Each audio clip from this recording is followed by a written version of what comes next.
Assalamu alaikum wa rahmatullahi wa barakatuh to some of you, and peace out to the rest of you. Hit the share button because the message is more important than the messenger. This is kind of important.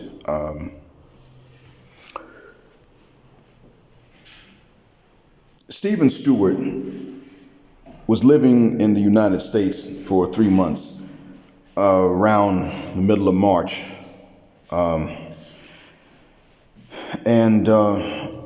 A commentator left this. I can't see exactly which commentator left this comment under one of my videos about Steven Stewart, but Pink Book Lessons reminded me of him when she covered hers.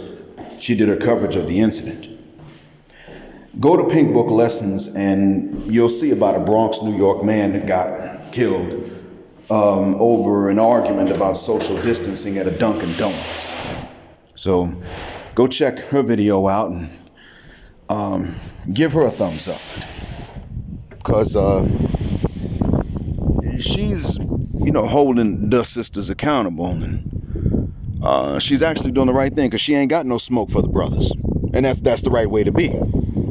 See, when you got smoke for brothers, it should only be an individual shine that's being trifling, and that's what he's doing. He is exactly that. He's an individual being trifling.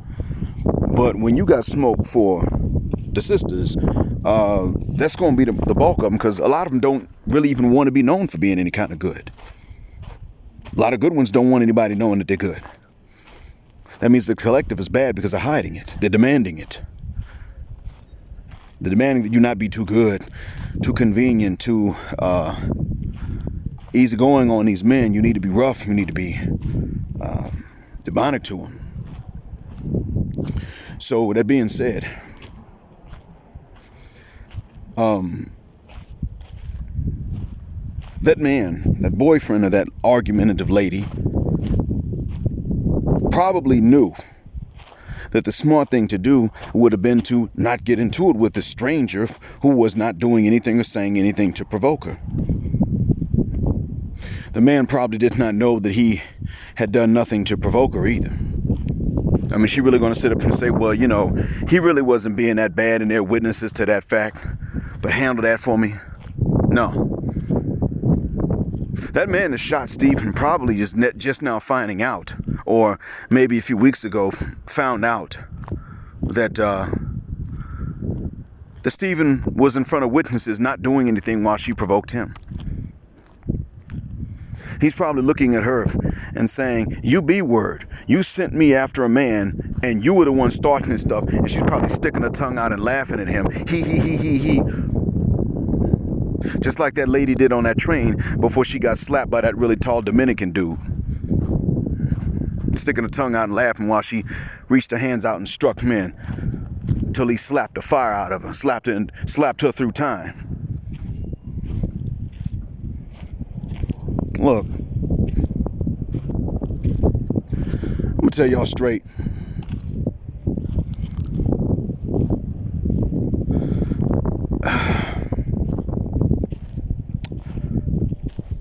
Gentlemen, what this has to do with Jada and Will is that we can understand now. We can easily piece together, and we have good reason to believe that Jada gave him a silent signal.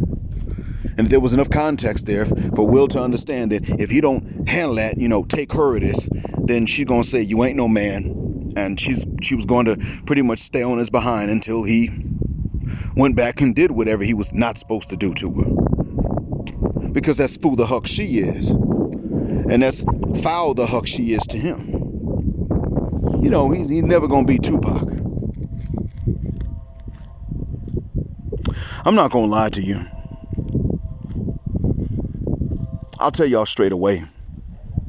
I see a parallel. It's just that in one case, there's death. And see, this is why it is that brothers need to stop taking these ladies' words for it. Because she said her boyfriend was outside, the lady that got Steven Stewart killed.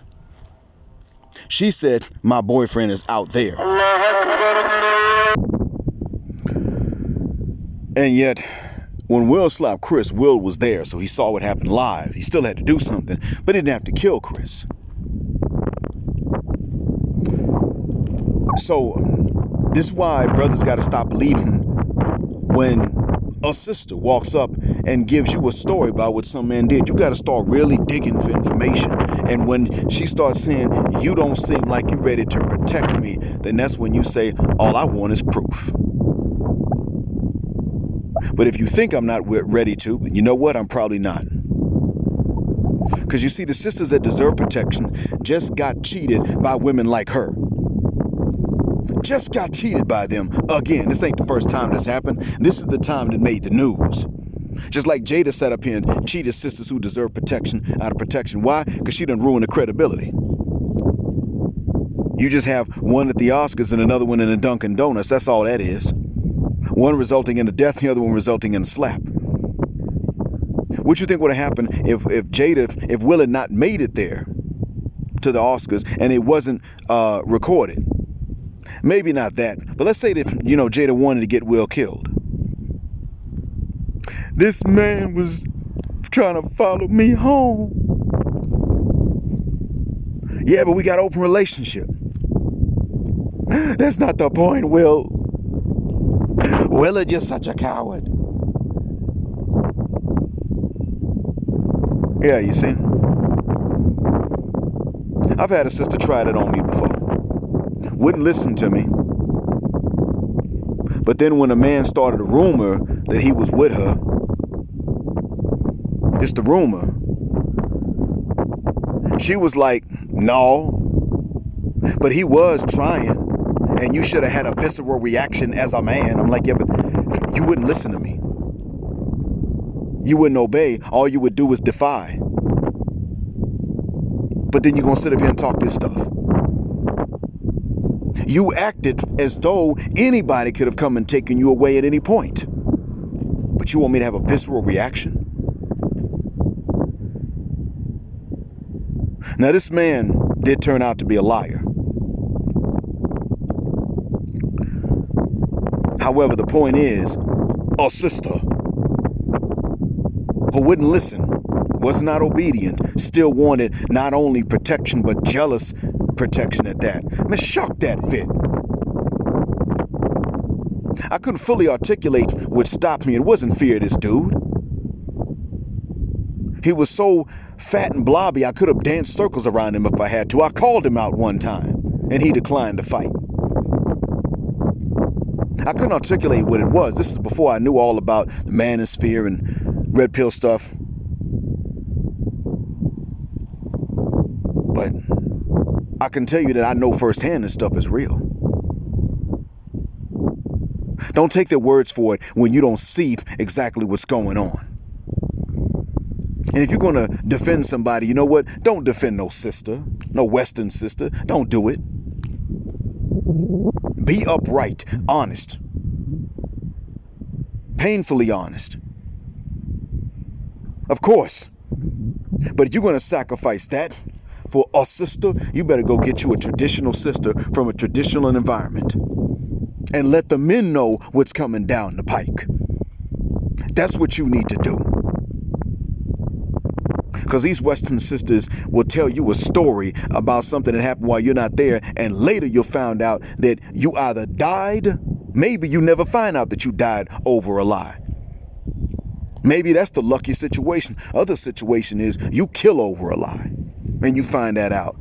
And she's sticking her tongue out, because that's how they feel about you. And when she, especially if she's trifling and ratchet and doesn't have self-discipline, when she does something dumb and gets nabbed up by the cops for something stupid like shoplifting, like the girlfriend of somebody from my childhood neighborhood did, she gonna turn around and rat your butt out. Well, I know this dude. I know who killed so-and-so because I was with him. Oh, tell us more. Well, what I get? All right, well, we'll make the shoplifting thing go away. But this better be good. It's a murder. Of course it's going to be good. You get picked up. They may not even put you on trial or put her in the trial. And if you ever get out, which you probably won't, you still may get out and never know that it was her that told. See, shout out to Man of Tomorrow for telling us about that. I want y'all to know how much they hate you. It is a mother cuss word shame. But the other thing I want you to know before I go into this prayer is that the common link between the sexual approval that they give to these men is that the men are dangerous to other black men. This is the case when they finally do intimately, physically approve of a man. You start looking at what these men have in common. Pac, even though he wasn't with her, Pac, he was dangerous to other black men. Yes, he was. He wouldn't provoke stuff, but if he was the least bit provoked by a black man, he would go and fight, especially on behalf of friends of his. That was the thing. That was the case with Pac. And he wound up dying behind it. He wouldn't start nothing, but boy, he'd go all out. That was the thing about Pac. What's the next thing? Who's the other guy? Tretch. Hey, at least he represented who's dangerous to other black men, and that's why Pepper ditched Willard. Assalamu alaikum. That's why Pepper ditched Willard for him. That's what that was about. He still represented danger to other black men. He probably had been when he was younger before he made it big rapping. I mean, I think he is from the projects in New Jersey. That's what they represent. Now, I know about this because when I was younger, I was supposed to be extra dangerous to prove something because of my appearance. And I was later told about this, as I've told you all. But as time went on, I began to notice that more and more of my age group from my neighborhood was called on to represent this danger to other black men, to compensate for being from my neighborhood, partially to compensate for being my friends. And when I started fighting, that's when I saw the difference. And it was explained to me later on.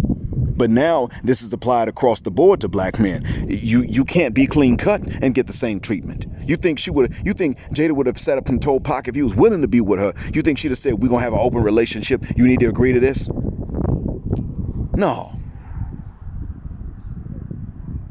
You think Sierra will be married to someone like Future or 50 and twerking for everybody? No. And Russell is physically an alpha. He plays football for a living. He could run over Future easily. But he don't represent physical danger to other black men. That's not what he represents. And Future really doesn't brag about that as far as I know. But, I mean, he's just gutter enough to at least have a bunch of baby mamas. So at least he can represent Mr. Goodbar, who doesn't even have to really protect, let alone provide. Wa alaikum salam, ki hal hai? Alhamdulillah. Milta hadobara. So it's a doggone shame, but that's what has to happen in order for you to be approved of.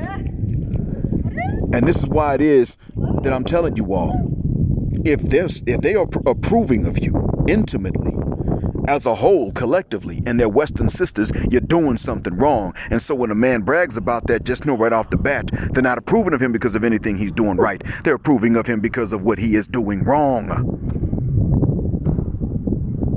And this is part of why it is they're enemies. And I'm not going to lie, my disdain for the Western sister as a whole grows day by day the more news stories I hear. And so too does my pity for the Western sisters that don't do this stuff, because of what they got to deal with.